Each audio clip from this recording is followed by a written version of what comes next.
I found a positive pregnancy test in the bathroom trash on Christmas Eve, and for exactly 10 minutes, I thought I was experiencing a holiday miracle.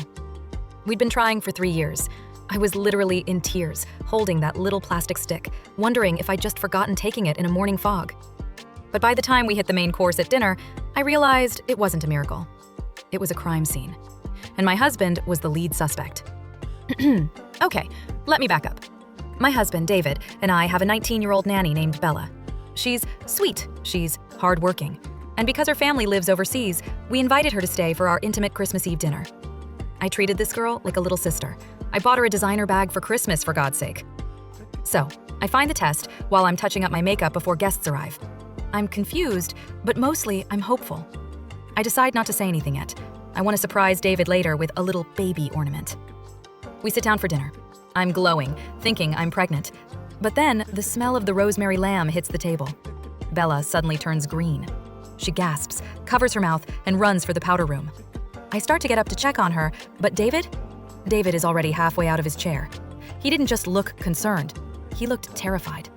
He reached out to grab her arm as she ran past, and he whispered, "Are you okay? Is it happening again?" "Again?" My blood turned to ice. I sat back down. I didn't say a word. I just watched. When Bella came back, she was pale, and David wouldn't stop hovering.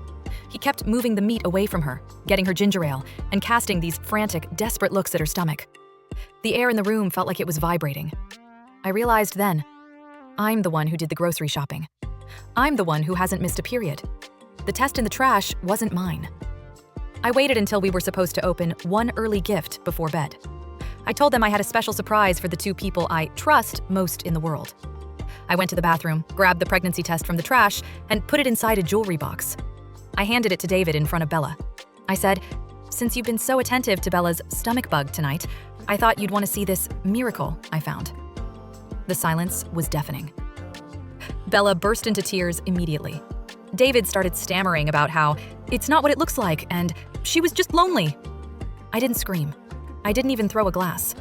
I just pulled out my phone and showed them the Uber I'd already called for Bella and the hotel reservation I'd made for David. I told him, "You wanted to be a father so bad, you decided to destroy a teenager's life and my marriage? Fine, you can go start your new family in a Marriott.